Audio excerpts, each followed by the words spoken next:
안녕하세요. 8학년 박초은입니다.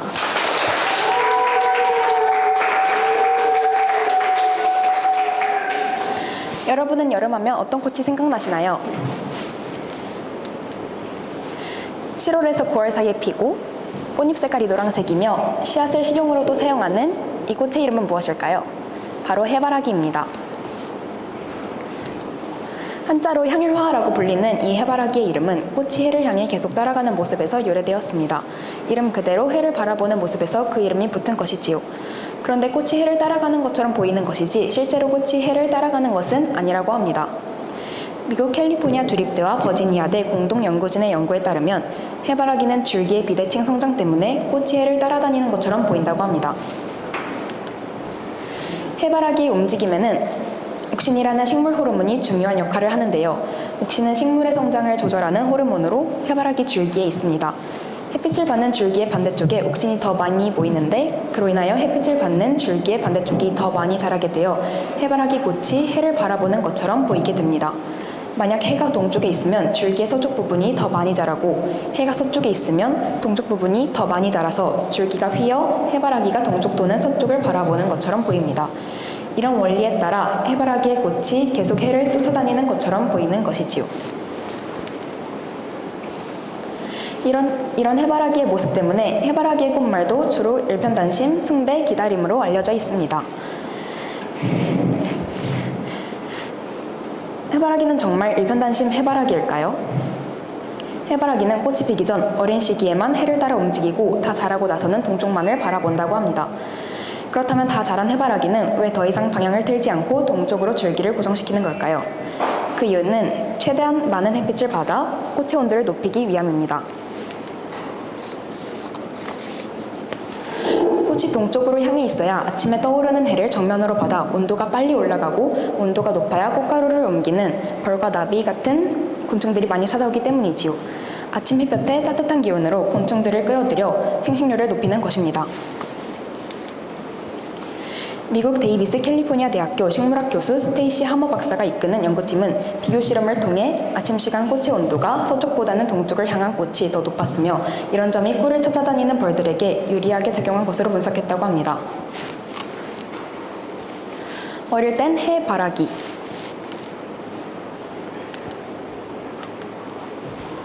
다 자란 후에는 동쪽 바라기. 우리는 어떤 바라기가 되어야 할까요?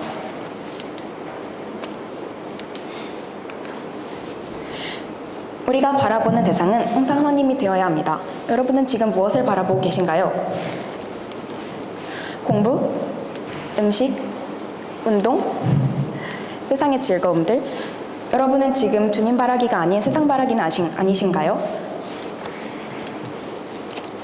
우리 주변에 있는 것들은 우상 숭배의 대상이 될 수 있습니다.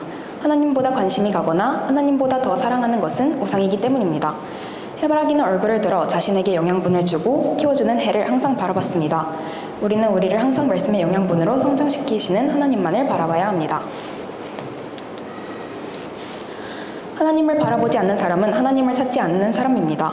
세상에는 우리가 하나님보다 더 바라보게 만들고 더 사랑하게 만드는 것들이 수없이 존재합니다. 그래서 우리는 항상 말씀을 통해 하나님만을 바라보려고 노력해야 합니다. 해바라기는 어렸을 때만 해를 바라봅니다. 하지만 우리는 나이에 상관하지 않고 하나님만을 바라보아야 합니다. 사람의 마음은 커갈수록 점점 악해집니다. 언제 어디서든지 나이나 장소에 상관하지 않고 항상 주님 바라기인 우리 모두가 되기를 바라며 발표를 마치겠습니다. 감사합니다. 안녕하세요. 저는 7학년 서환영입니다.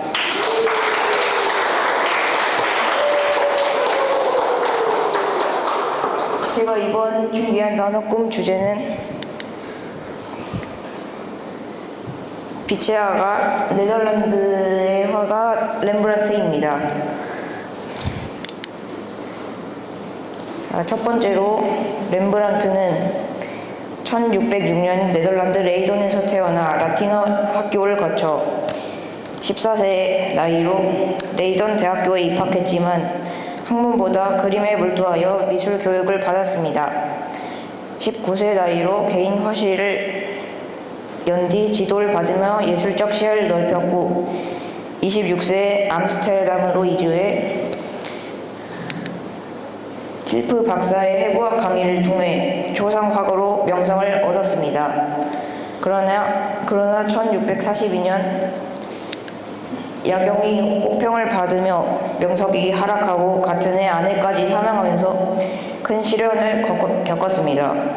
그럼에도 불구하고 그는 의자에 앉아있는 나이든 여인과 같은 작품을 통해 평범한 인간이 아름다움을 조명했으며 1656년 파산 이후에도 유대인 지구에서 가난한 삶을 살면서 인간에 대한 깊은 이해와 애정을 담은 작품을 계속 발표했습니다. 결국 1669년 암스테르담에서 쓸쓸히 생을 마감했지만 그의 예술은 인간성과 진정성을 담은 걸작으로 남아있습니다. 다음은 렘브란트의 대표 작품들입니다. 이 작품은 렘브란트가 암스테르담 외과의사 협회의 의회로 그린 집단 초상화로 틸프 박사가 사형수의 시신을 해부하며 의사들에게 팔 근육의 구조를 설명하는 장면을 사실적으로 묘사한 작품입니다. 이 그림은 인물들의 생생한 표정과 극적인 명암 대비를 통해 해부학 강의의 긴장감과 인간의 호기심을 강렬하게 전달하며 렘브란트를 초상 화가로서 명성 있게 만든 대표작입니다. 이 작품에는 자신의 얼굴을 넣고 싶어 렘브란트한테 수수료를 지불하기도 했다고 합니다. 두 번째 대표 작품은 렘브란트가 신약 성경 마태복음의 장면을 바탕으로 풍랑 속에서 제자들이 두려움에 떨며 예수를 깨우는 긴박한 순간을 사실적으로 묘사한 작품입니다.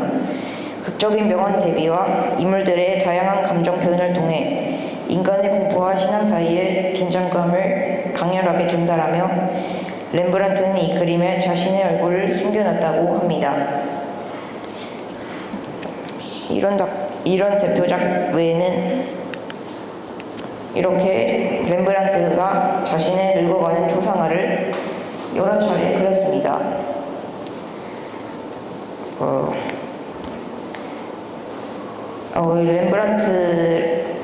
제가 렘브란트를 보면서 렘브란트가 자신의 인생에서 아내를 잃고 가난한 삶을 보면서 살짝 이 사람이 그리스도인은 아니지만 윌리엄 캐리와 좀 닮아 있다는 생각을 했습니다. 그래서 저도 렘브란트처럼 자신에게 시련이 오더라도 끝까지 끈기 있게 해내는 사람이 되고 싶다고 생각했습니다. 제 발표를 들어주셔서 감사합니다. 안녕하세요. 8학년 김예아입니다. 여러분은 저번 주 수요일인 8월 13일에 괜찮으셨나요? 8월 13일에는 서울과 인천, 경기 등 수도권에 호우주의보가 내려졌고 시간당 10mm에서 20mm 이상의 비가 내리는 곳도 있었습니다. 저는 오늘 이렇게 짧은 시간에 많은 비를 내릴 수 있는 호우에 대해 발표하겠습니다. 호우를 설명하기 전에 정라군에 대해 알아보겠습니다.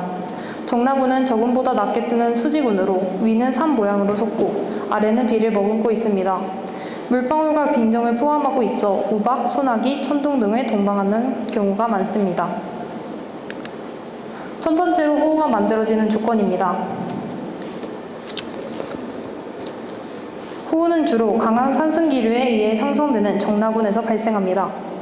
정라군이 크게 발달하려면 풍부한 수증기 공급이 있어야 하며 많은 수증기를 머금고 있는 공기가 상승할 수 있는 기상 조건이 형성되어야 합니다.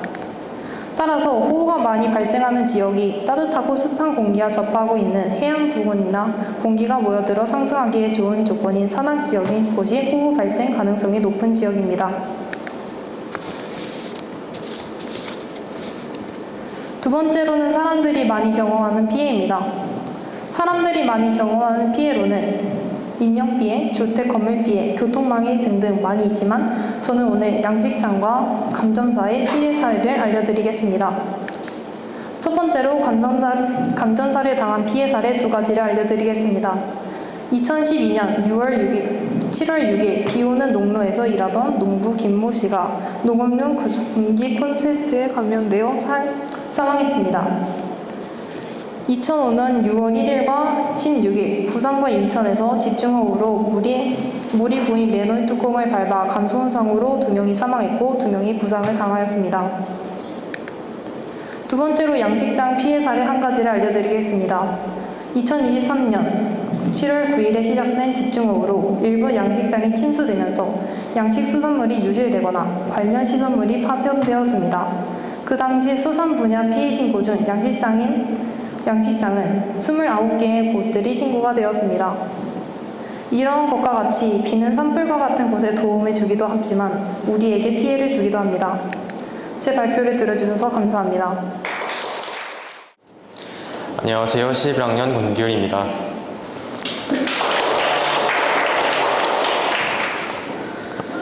(2025년) 가을학기 나의 꿈 너의 꿈 주제는 박테리아입니다.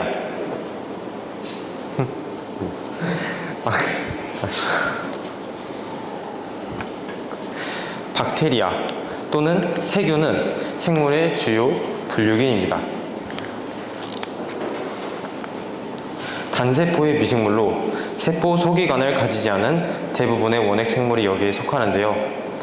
또 박테리아라는 이름은 우측 사진에 있는 박테리아의 모양에서 비롯되었습니다. 혹시 이게 무슨 모양 같은가요, 박테리아가?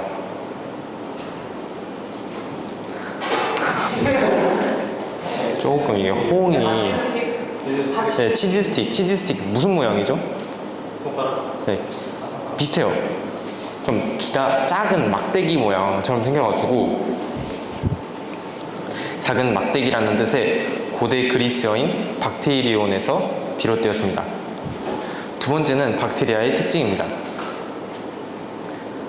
박테리아의 특징으로는 박테리아는 핵이 없고 무핵세포인데요. 또한 강한 생존력을 가지고 번식 속도가 빠르다는 특징을 가지고 있습니다. 박테리아는 우리 생활에서 자연환경, 정화, 발효식품, 질병 유발 등 다양한 역할을 하고 있습니다.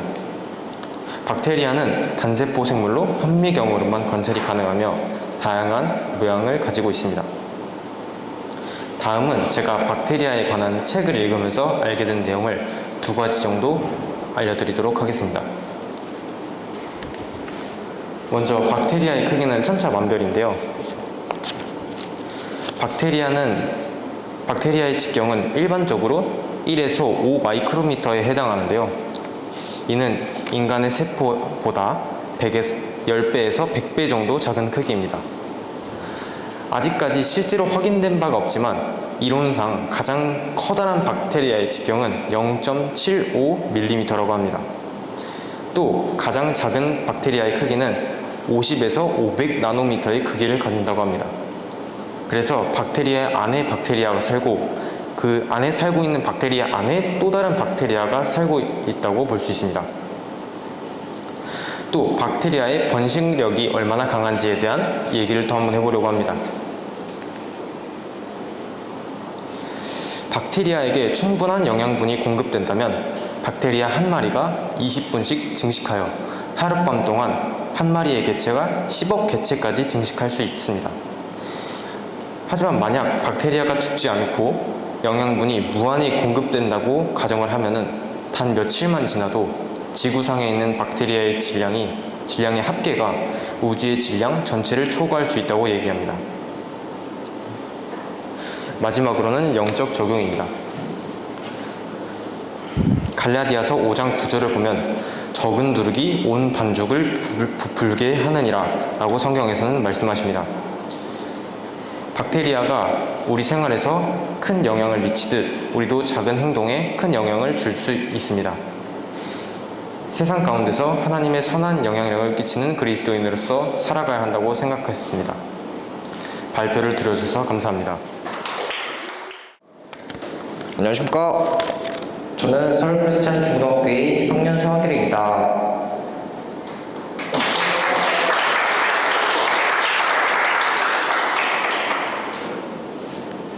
이번에 가을학기 발표할 주제는 음악의 거장들 중에 하나인 낭만주의 시대 러시아 최고의 작곡가 피트르 차이콥스키입니다. 잘 읽어보시면 첫 번째 차이콥스키의 일생, 두 번째 그의 작품, 세 번째 연출적입니다. 첫 번째 차이콥스키의 일생인데요. 그의 어릴 시절부터 그의 인생은 시작됩니다. 그는 1840년 광산 감독관이었던 아버지 밑에서 러시아 보드킨스크에서 태어났습니다. 가정은 음악적 분위기가 있지는 않았지만 피아노를 배웠습니다. 좀 큰 다음 법률학부에 진학해 한동안 법무부에서 근무했으나 음악적 재능이 두드러지진 않았습니다. 그러나 1862년 상트페테르부르크 음악원에 입학했습니다. 초기 활동엔 점차 성장하여 유명한 작곡가인 안톤 루빈슈테인에게 배웠고 졸업 후 모스크바 음악원에서 교수로 진입하여 피아노 협주곡 1번, 발레 음악 100조의 호수들을 작곡했습니다.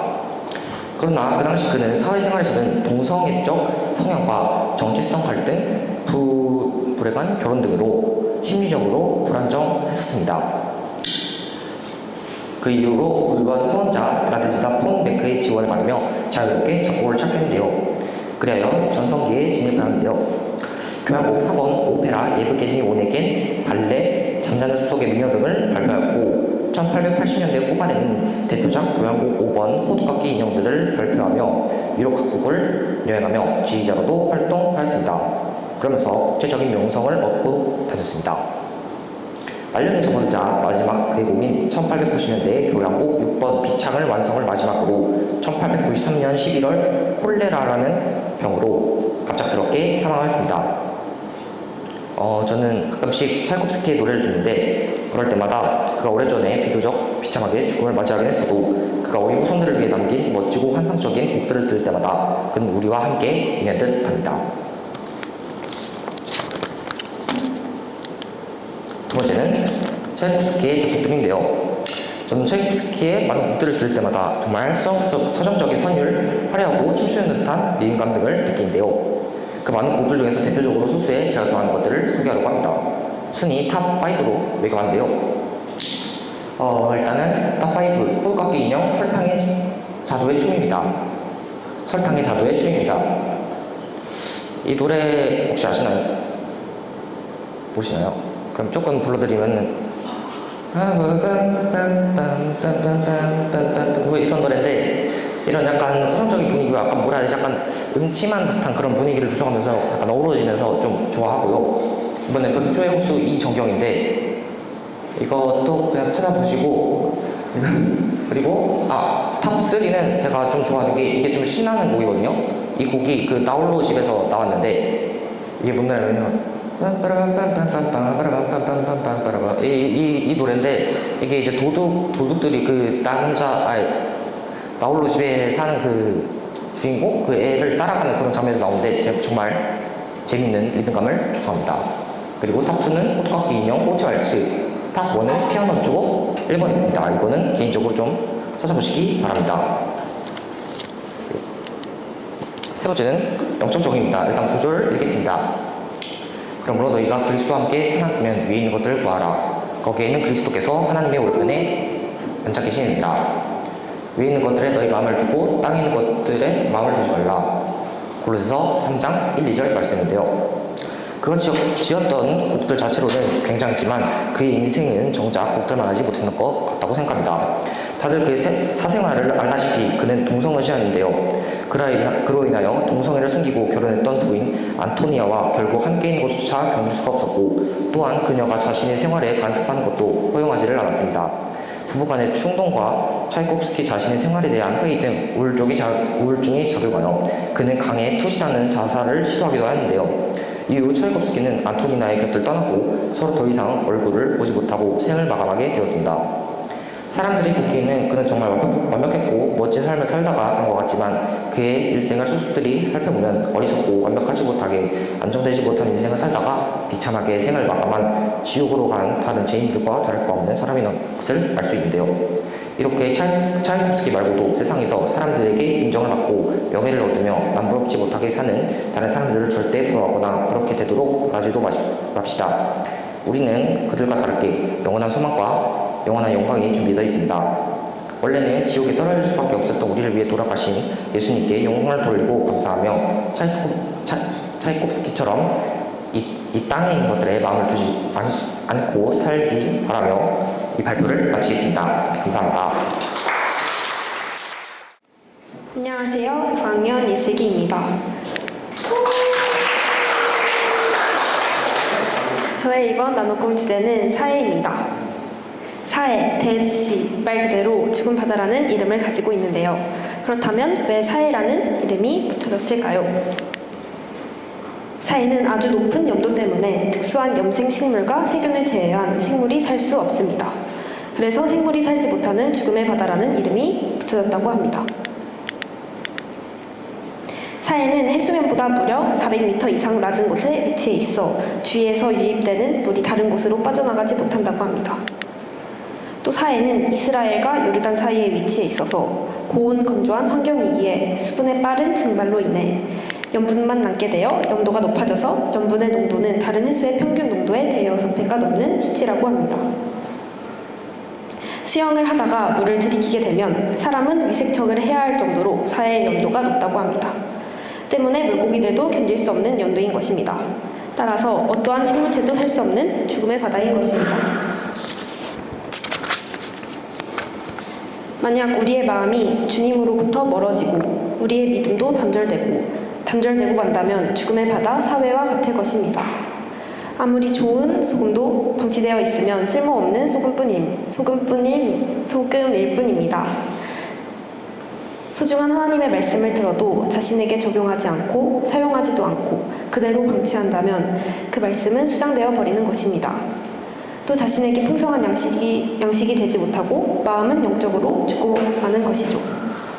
사해라는 죽음의 바다에 어떤 생물도 살 수 없듯이 행함이 없는 믿음은 사해와 같은 죽은 믿음일 뿐입니다. 그와 같이 행함이 없으면 믿음만으로도 죽은 것이라. 너희는 또한 나에게서 배우고 받고 듣고 본 일을 행하라. 그리하면 평강의 하나님께서 너희와 함께 계시리라. 우리는 죽음에서 부활하신 하나님의 자녀로서 말씀을 듣고 마는 것이 아니라 죽은 믿음이 아닌 실천하는 믿음, 살아있는 믿음이 있어야 합니다. 성령대로 믿고 실행하는 저와 여러분 모두가 되시길 바라며 나노꿈을 마치겠습니다. 감사합니다. 안녕하세요. 8학년 방사랑입니다.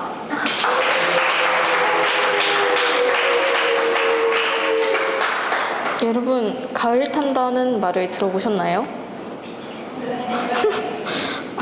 가을 탄다라는 표현은 가을철에 감성적으로 변하거나 우울함을 느끼는 현상을 말합니다. 가을을 왜 타는 것일까요? 가을을 타는 이유는 몇 가지가 있는데요. 대표적으로는 호르몬 변화 때문입니다. 멜라토닌과 세로토닌이라는 호르몬의 변화 때문에 가을을 타게 되는데요. 여름에서 가을로 넘어가면서 낮은 짧고 밤은 길어져 행복 호르몬인 세로토닌 분비가 감소하고 대신 수면 호르몬인 멜라토닌이 증가하면서 우울 증세를 겪기도 합니다. 같은 이유로 긴 장마철에 우울한 생각이 많이 드는 것도 같은 원리라고 볼 수 있습니다. 그렇다면 가을 타는 것 말고도 봄을 탄다, 겨울을 탄다, 여름을 탄다는 표현은 없을까요? 물론 있습니다. 봄을 탄다는 표현은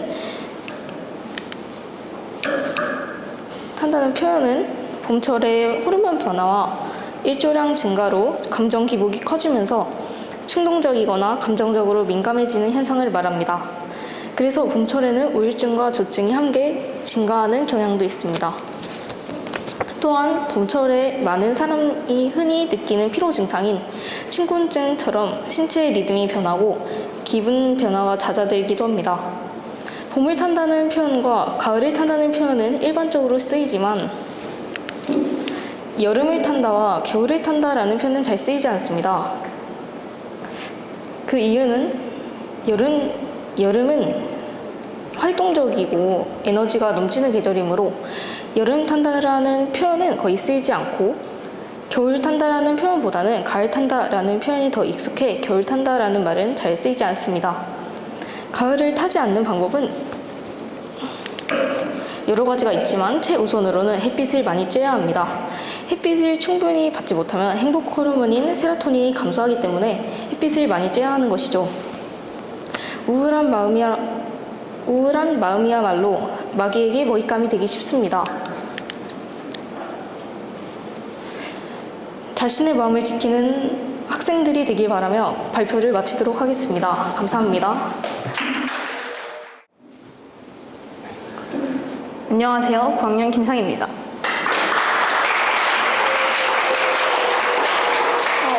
이번 나눔꿈 주제는 외계행성인데요. 자, 첫 번째로 볼 행성은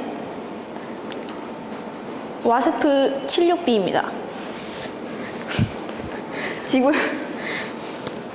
지구에서 약 640광년 정도 떨어져 있는데요. 크기는 목성의 1.8배로 대략 2배 정도 됩니다.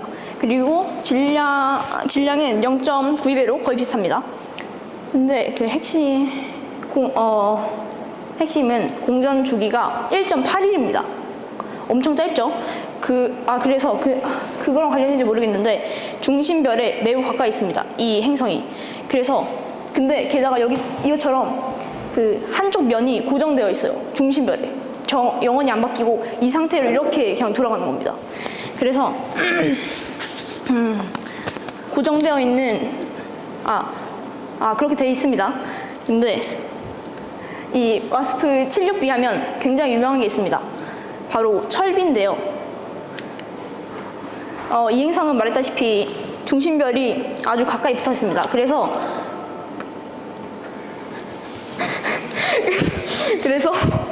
그래서 온도가 무려 2400도입니다. 그래가지고 여기 있는 그 금속들이 증발해서 이 비가 오는 그 순환이랑 똑같이 증발해서 이렇게 응축이 됐다가 구름이 된 후에 내리게 됩니다. 근데 이때 철이 어느 정도 굳은 상태에서 내려오는 게 아니라 완전 뜨거운 액체로 내려오게 됩니다. 자, 여기까지고요. 정말 신기하고 놀랍죠? 두 번째 행성은 POS J318.5-22입니다. 이 행성은 굉장히 흔치 않은 종류의 행성입니다. 떠돌이 행성인데요. 얘는 중심별이 없습니다. 원래는 있었는데 그 중심별이 없어요. 그래서 이 대상에게 빛을 주는 존재가 없으니까 이 행성은 밤입니다. 계속 밤입니다. 근데 계속 밤이고요. 여기 보시면 저 사진이 여기 사진 있죠? 이 사진이 유일하게 진짜 사진입니다. 여기 아주 작게 나와 있긴 한데 저건 진짜 사진이에요. 저걸 보시면 그렇고요. 이 행성의 특징이 하루 종일 밤이라는 것이었고 또 한 가지가 있는데 바로 뜨거운 먼지와 철로 이루어진 두꺼운 구름이 잔뜩 덮여 있습니다. 그래서 이 행성은 중심별이 없으면 열을 주는 대상이 없으니까 낮아야 될 거 아니에요, 온도가? 근데 중심별이 없는데도 무려 800도입니다. 표면 온도가. 그래서 이 행성이 왜 그렇게 두꺼운 구름을 가지게 되었는지 대해서 아직 밝혀진 바는 없지만 추측하기로는 이 행성이 있는 행성계에서 어쩌다 퇴출이 됐는데 그 퇴출되는 과정에서 이런 걸 가지게 됐다고 추측하고 있습니다. 지금도 이거는 제가 설명하기가 조금 어려워서 안 하긴 했는데 이 행성이 빛을 냅니다. 스스로 근데 이게 태양과 같은 빛을 내는 게 아니고 아주 약한 빛이에요. 근데 태양이 내는 빛의 종류랑 다른 어떤 빛이라고 하는데 잘 모르겠어서. 자, 다음 마지막으로 HO80606b입니다. 이 행성의 질량은 목성의 4배이고요. 중심별은 공전 주기는 111일입니다. 그 앞서 말한 그 철비가 내리는 행성에 비해서 양호한 공전 주기를 가지고 있지만 이 행성의 문제는 다른 데 있습니다. 바로 해성처럼 극단적인 공전 궤도를 가지고 있는데요. 가지고 있습니다. 그래서 이 행성이 중심별에서 가장 멀리 떨어졌을 때는 1억 2천 킬로미터의 거리이고 가장 가까울 때는 45만 킬로미터입니다. 근데 이게 가까운 건지 잘 안 느껴질 수도 있는데 이게 수성이거든요. 수성과 태양의 거리가 5만 8천 킬로미터인데 이게 그거예요. HO. 근데 그러면 엄청 가까운 거잖아요. 이제 느껴지시나요? 엄청 가까운지?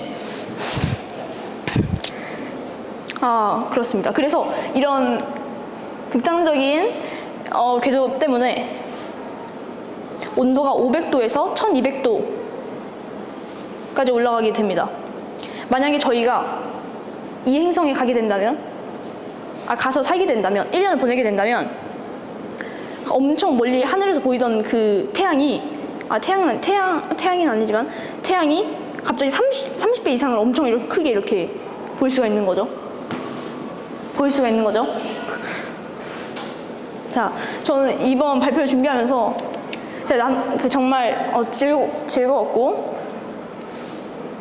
여러분들도 이런 외계 행성에 대해 관심을 가지게 되는 계기가 되었으면 좋겠습니다. 감사합니다. 안녕하세요. 고1 손율입니다.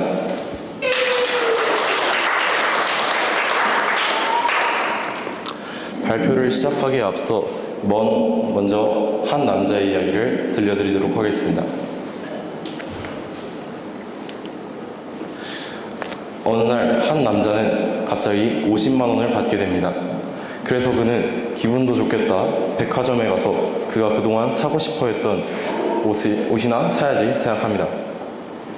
근데 마침 백화점에선 그가 원했던 옷이 정가 100만 원인데 특별 할인가 50만 원이라고 써 있는 것이 아니겠습니까? 그는 와 진짜 싸다 하며 그 옷을 바로 샀습니다. 그리고 집으로 갔습니다. 이야기는 끝입니다. 하지만 여러분, 만약 처음부터 그 옷이 100만 원이 아니라 그냥 50만 원이었다면 어땠을까요? 그때에도 과연 아까와 같은 선택을 했을까요? 이것은 바로 단내림 효과 때문입니다. 이 효과는 일종의 인지 편향인데요. 처음 입력된 정보가 마치 닷처럼 내리꽂혀서 우리에게 지나친 영향을 주는 현상이죠. 그 정보가 아무리 상관없이 보이더라도 우리의 생각, 판단, 결정을 그쪽으로 끌려갑니다. 예를 들어 협상을 할 때 상대에게 먼저 제안을 하는 것은 닻을 내리는 것과 같아서 최종 결과에 큰 영향을 미칩니다. 심지어 양쪽 모두 첫 번째 제안이 터무니없다는 것을 알더라도 최종 합의는 최초의 숫자 쪽으로 이끌리는 경우가 많다고 합니다. 이러한 효과는 일반적인 사람들뿐만 아니라 똑똑한 MBA 학생들 또한 다르지 않게 적용되는데요.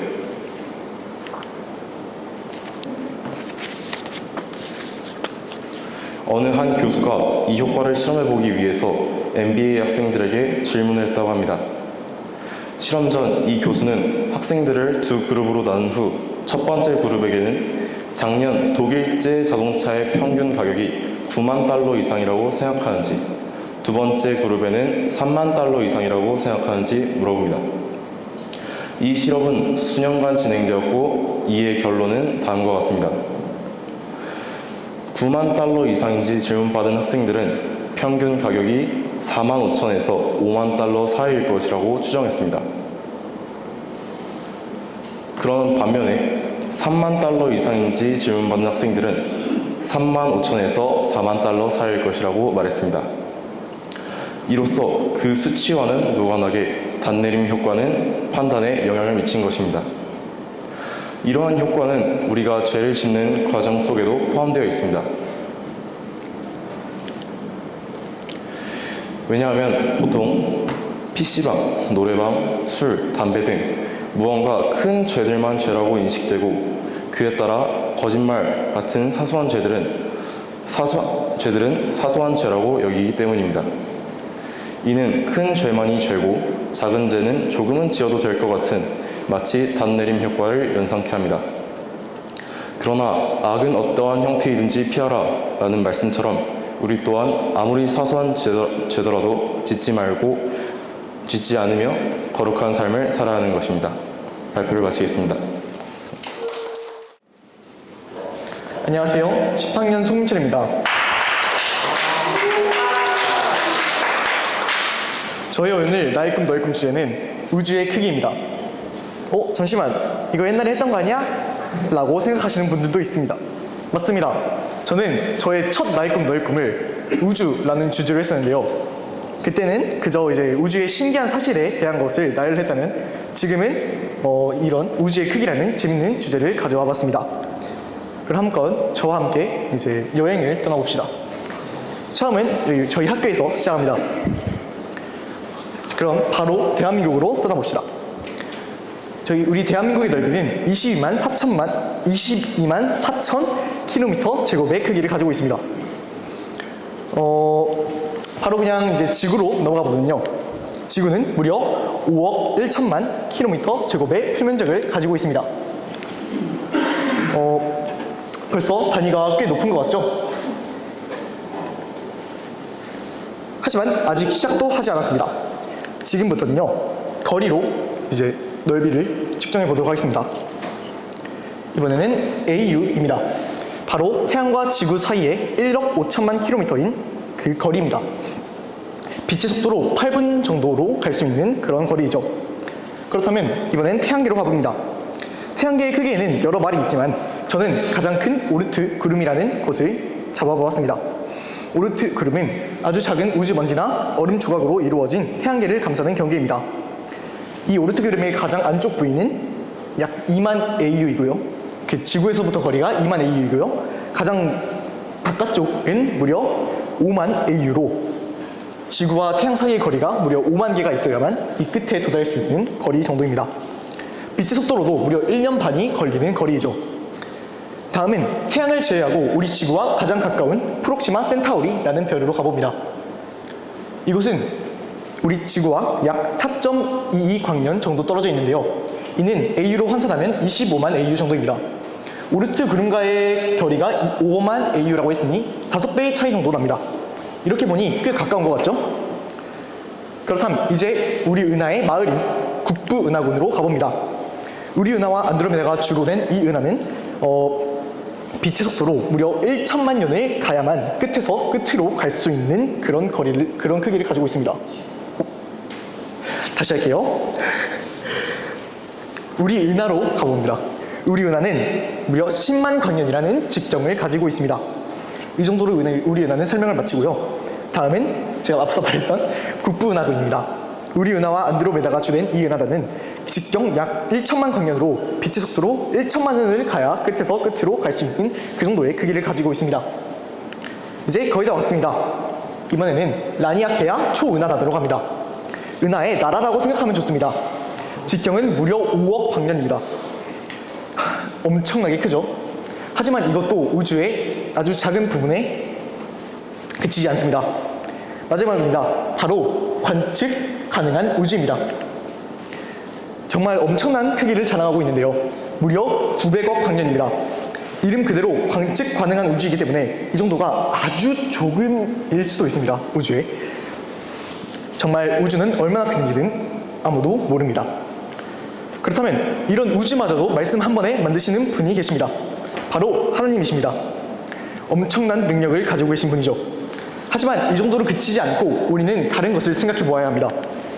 하나님은 이 우주에서 아주 작은 점 하나 같은 그런 지구에 있는 아주 작은 점 하나 같은 우리 한 명 한 명을 위해 자신의 모든 것을 내어주셨습니다. 이런 하나님의 은혜도 생각해 보아야 합니다. 우리 모두가 이 발표로 하나님의 엄청난 능력과 은혜를 다시 한번 생각해보는 계기가 되었길 바라며 발표를 마치겠습니다. 감사합니다.